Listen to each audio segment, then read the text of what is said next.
Why, hello everybody. Happy Monday. Welcome back. Hopefully you had an awesome spring break. I know I had a great spring break.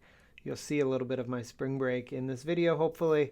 And yeah, let's jump right into today's lesson, shall we?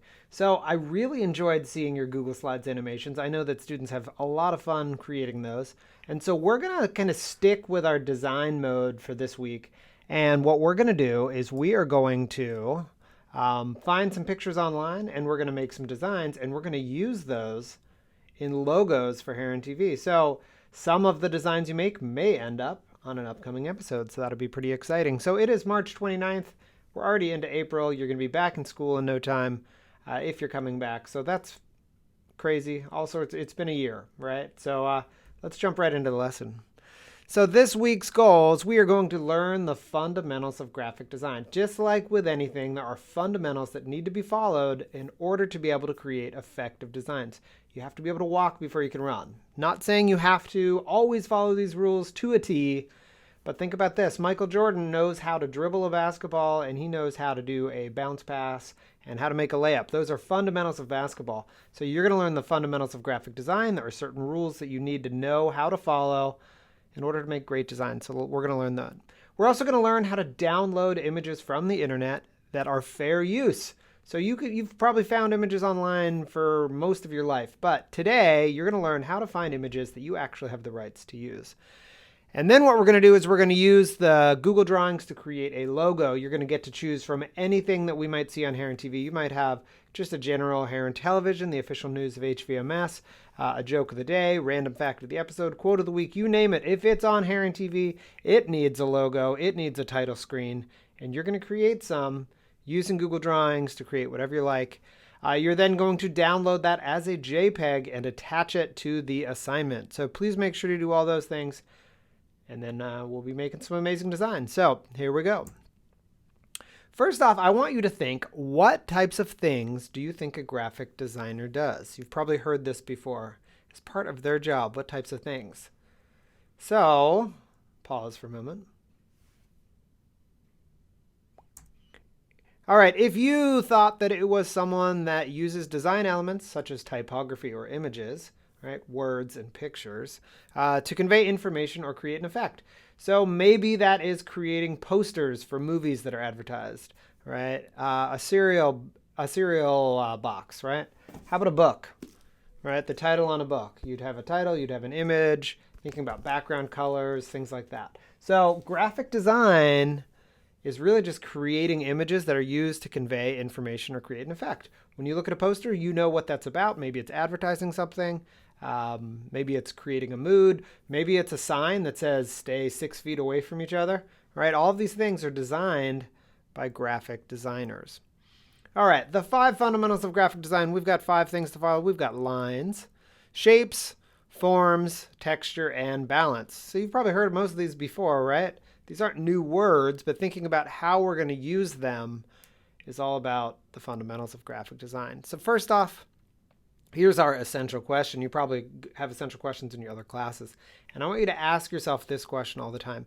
How can the fundamentals of graphic design help an artist communicate their message? So you might make a 7-day forecast logo. How are you going to convey the message that your title relates to the weather that's on Heron TV, right? Maybe the font will be kind of make you think about weather. I don't know. Maybe there's going to be some images of weather, some clouds or sunshine. Certain colors are going to work well. So think about all these things as you create any design and how you can communicate a message effectively. So first off, we have lines, right? A line, you're probably thinking to yourself, why is my teacher explaining what a line is to me? Well, really, it's a shape that connects two or more points. And it can be very geometric, like the line on the left there, but it can also be very organic, like this wavy line. And what style of line that gets used is going to change the message of whatever design you're making. Letters can be lines as well. And so certain letters, right, are just down to business, making you think about, all right, you're just conveying information, just like the text would be here. But if you think about a wedding invitation, right, it might look fancy and cursive with lots of curves and fun, playful lines. So think about how lines relate to whatever message you're trying to give. All right, shapes. Here's our next pretty deep thought here. So shapes also can be a geometric or organic. So we could have like a square or a triangle, right? Or something that looks more like a cloud could be organic too. And it's a two-dimensional area with a recognizable boundary. Shapes are used in designs all the time, right? If you think about backgrounds behind words, right, you'll see them, we'll use shapes for them. If you think about stop signs or yield signs, right, there's shapes that are on there and instantly you recognize what it means because of its shape. So we play around with shapes a lot in design. If you take a shape and you make it three-dimensional, that is no longer a shape and it is now a form. So that is a 3D shape. It can be real or created with light, shadow, and perspective to create the illusion of depth. Right now I say illusion of depth because let's look at the cube on the left side here. Really, this is just 3 rectangles, right? Just put together, but then we've got some shadowing and some light. So we're going to look at these in our designs, how we can make our just basic shapes look like forms, and they create a little more realism, right? The illusion of the depth to it. Same thing with that cylinder about the light and the shadow on it. So just by using very basic design techniques. Now this week we're going to use Google Drawings. Next week we're going to get into Photopea, where you can be even more advanced with all of those things. But for right now, just think about how can you make an object look more realistic. Okay, texture is another one. Texture is the physical quality of a surface. And if you think about each one of these, you can probably go ahead and run your hand across them, right? Okay, you can feel what each one feels like, right? The bricks, very rough a rough feeling. So if you're using bricks in there, it's not going to give you a soft, fuzzy feeling like you might if you had a fur background. Even though we're not actually touching any of these, when we see a texture, it creates emotion, right? And then obviously in the middle, we've got a cold, hard, rigid, industrial, right? It would work really nicely for maybe a motorcycle shop ad, but like a log cabin or wooden textures maybe wouldn't, right? Think about how different textures are going to create different feelings or emotions.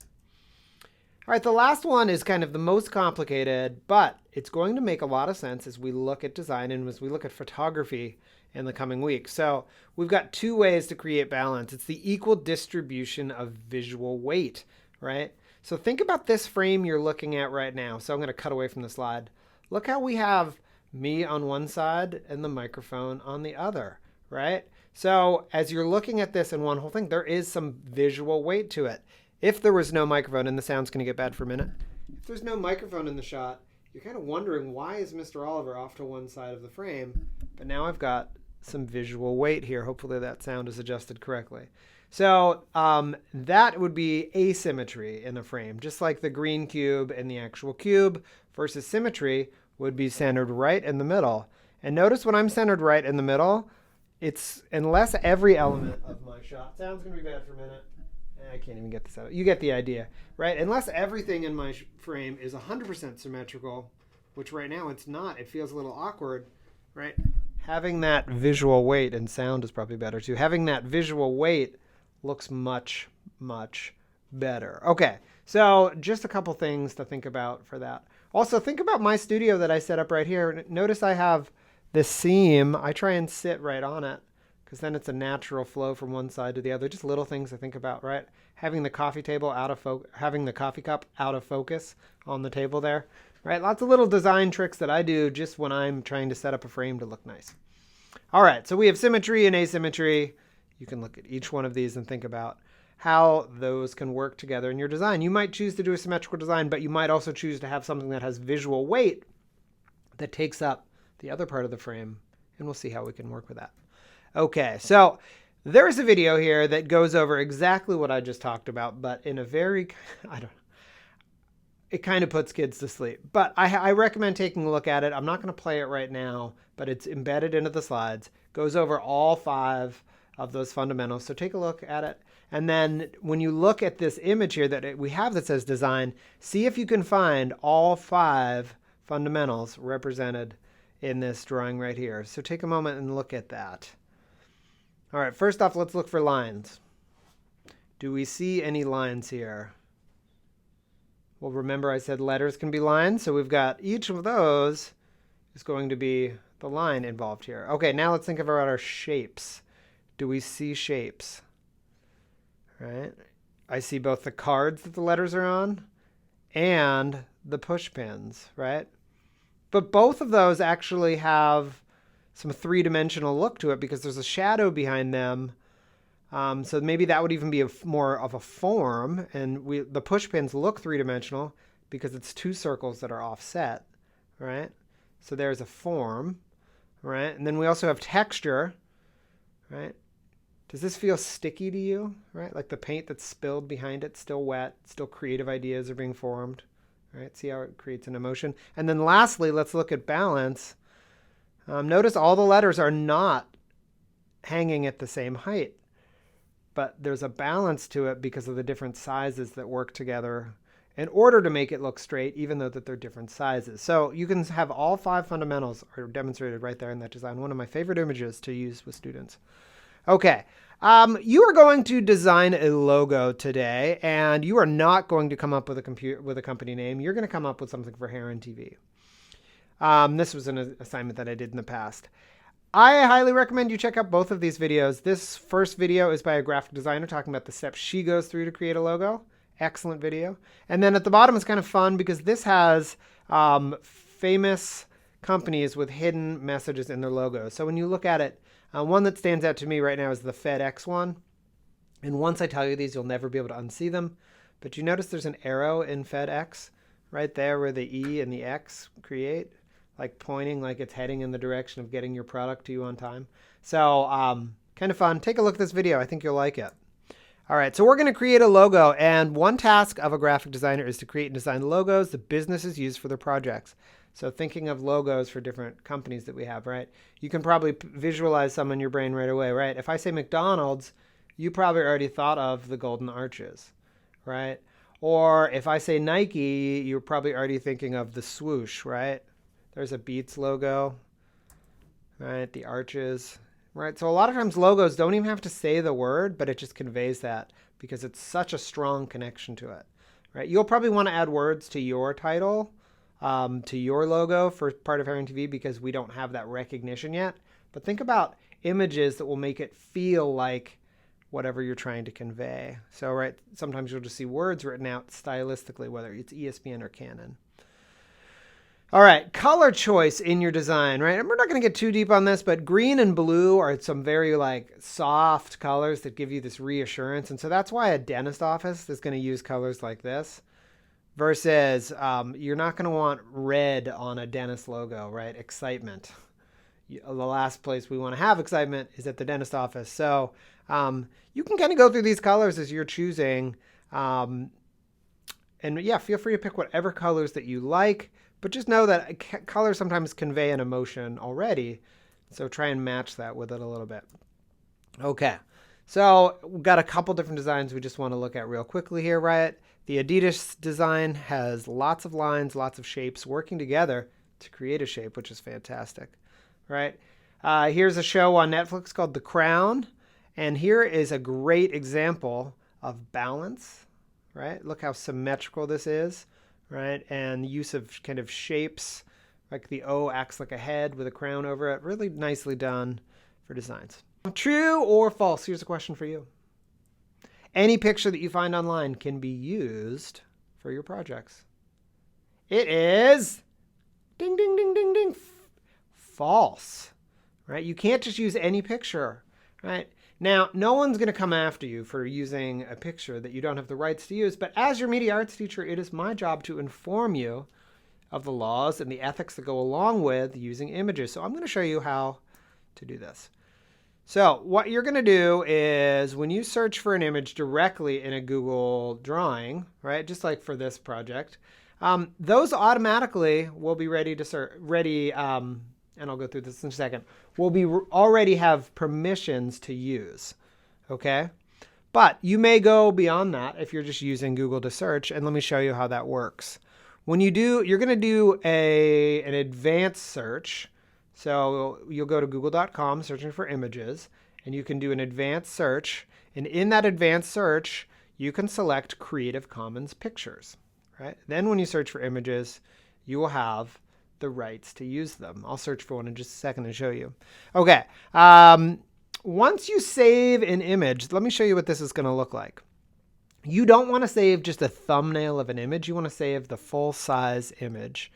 And how you can do this is you're going to hold Control and click on the image and choose Save Image. Now, this is from a Mac. It's going to look a little different on a Chromebook. I can walk you through how to save an image.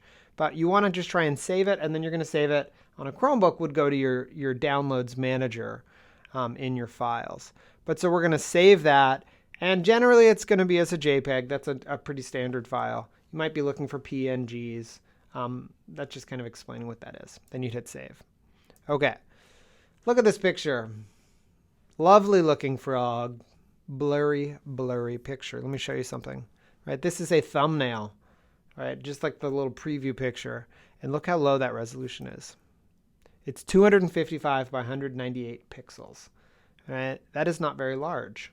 We want numbers to be significantly larger to look better. The larger the numbers, the better it's going to be. Look at this picture. Same picture, higher resolution. Let's look at the quality.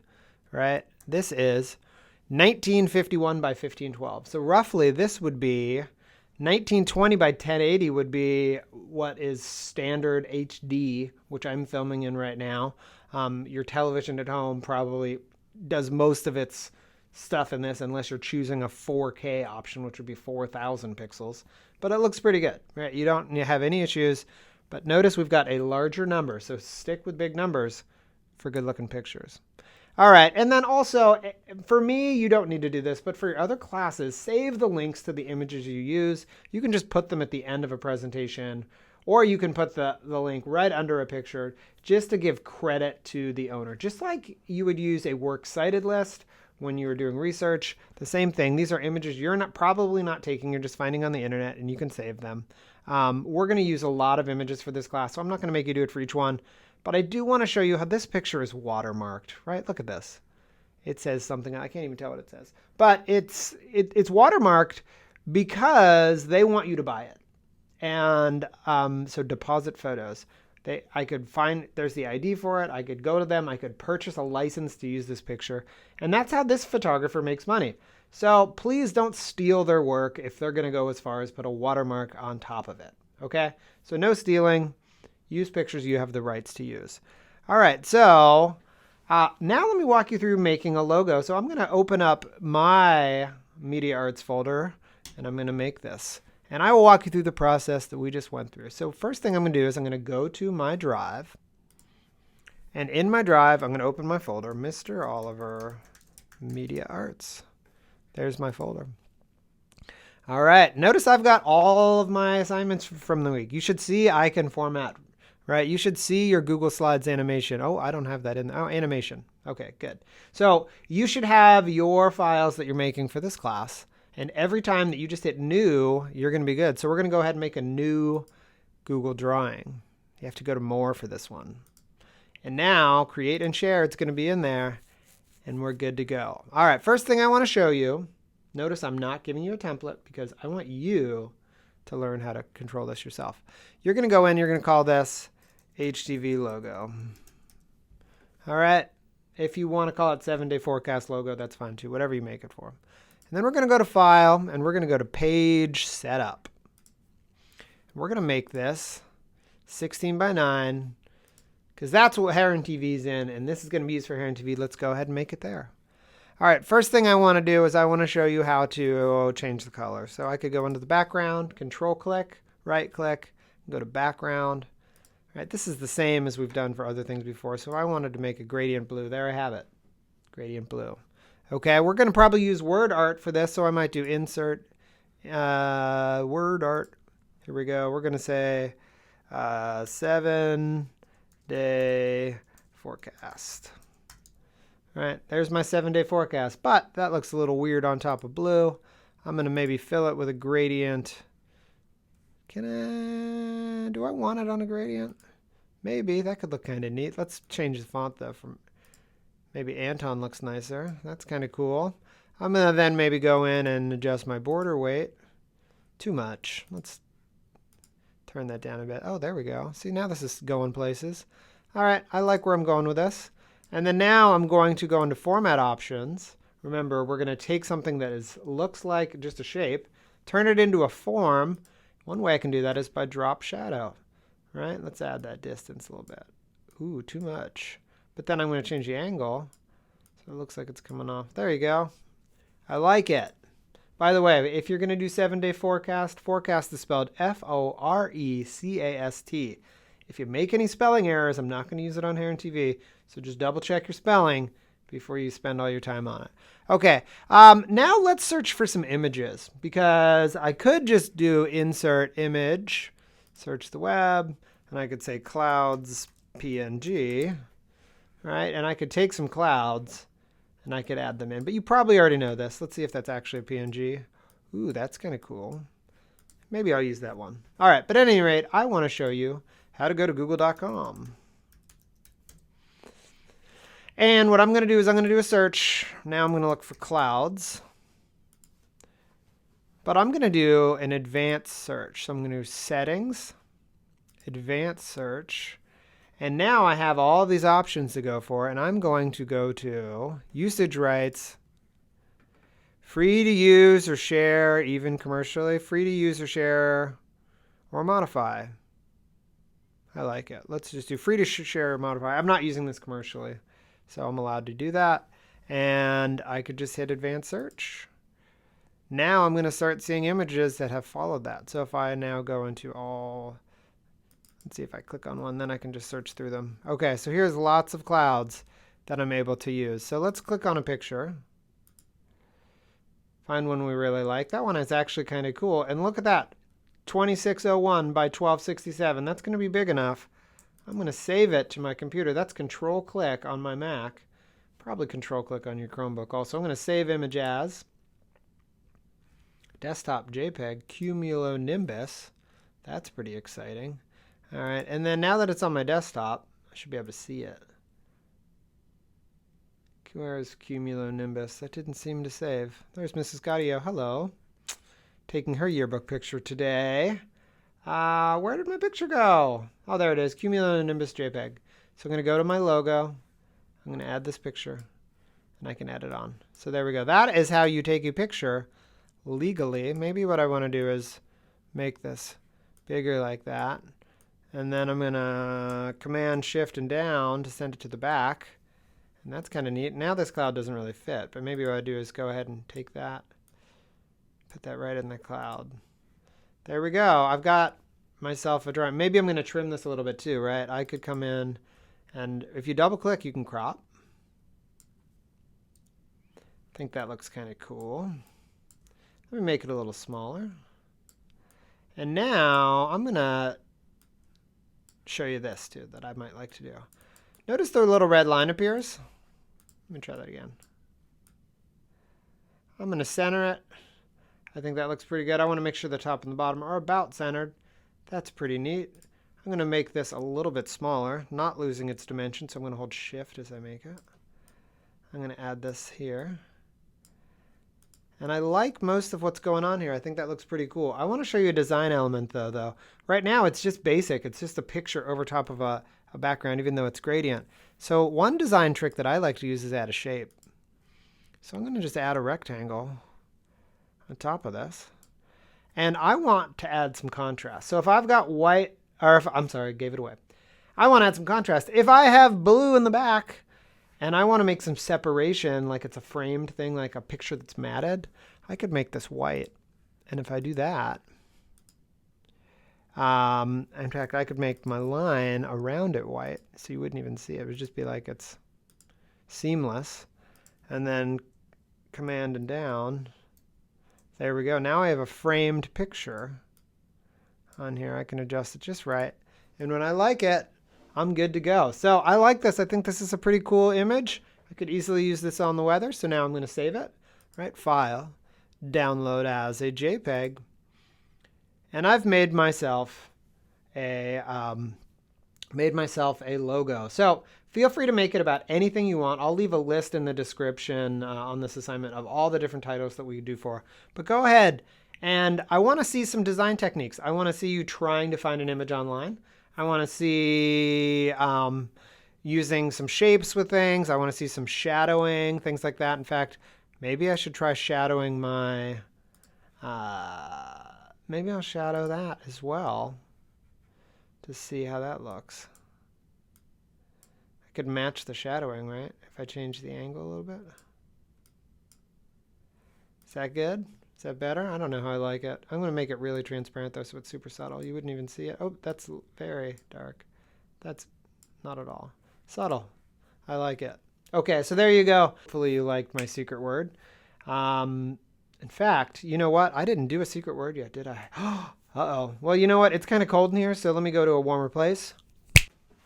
Hey everybody, I hope you had a great spring break and you're enjoying this week's video. And now it's time for the secret word.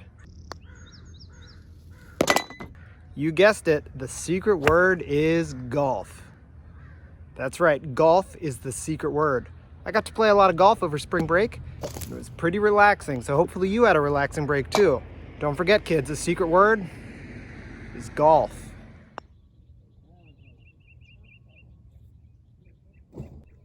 Not bad. And that's your secret word. Whoa. All right. Well, whew. It's definitely colder here, but you know what? It's good to be back, and I'm excited to see the work you guys can do. So this week, remember, you learned the fundamentals of graphic design. You learned about fair use images, how you can use images from the internet that you are legally allowed to use, and you used Google Drawings to create a logo. So please make sure to attach that as a JPEG as well as your actual drawing. Then I can make edits. So you can do both of those. Or actually, you know what? Even just attaching the JPEG is completely fine.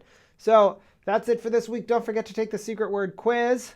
And yeah, never stop creating. And I'll see you in the next video.